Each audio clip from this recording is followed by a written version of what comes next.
الوجود بذكر الإله وتصفو الحياة بنور.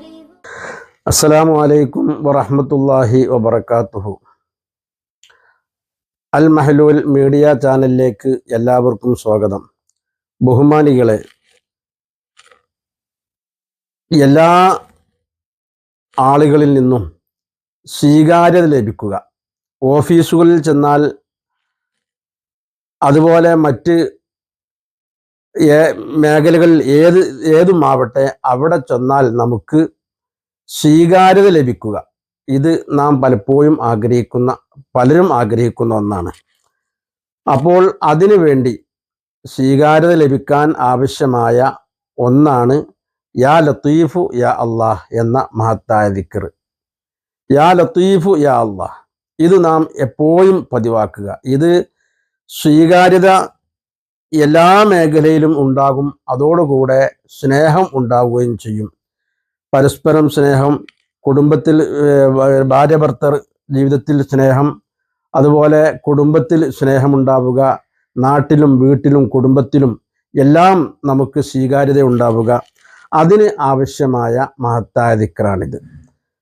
അതോടുകൂടെ യാ ലത്തീഫു യാ അല്ലാഹ് എന്ന ദിക്ർ ഒരാൾ പതിവാക്കി വരികയാണെങ്കിൽ അവന് ജനങ്ങളിൽ നിന്നുള്ള സ്വീകാര്യത ഉണ്ടാകുന്നതിന് പുറമെ അള്ളാഹുവിൻ്റെ അടുക്കലും അവനക്ക് വലിയ മഹത്വം ഉണ്ടാകും. അതുകൊണ്ട് യാ ലത്തീഫു യാ അല്ലാഹ് ഇത് ഓരോ ദിവസവും 173 തവണ നാം ചൊല്ലുക, അല്ലെങ്കിൽ 129 തവണ ചൊല്ലുക.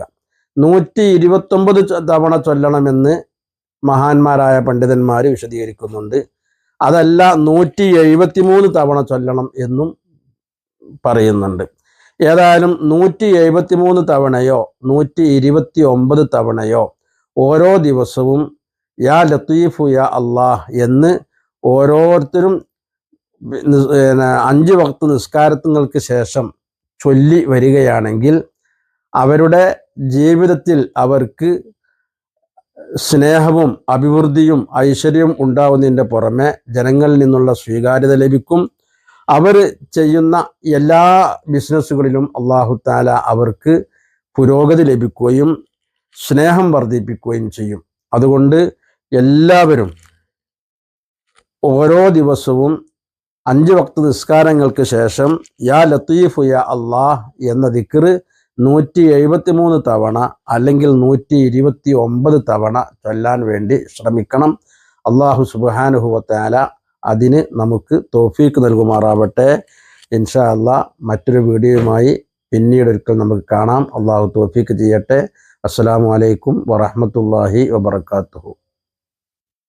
عليك بالتأني وأعط دون مني وسر نحو الثريا بسير مطمئن.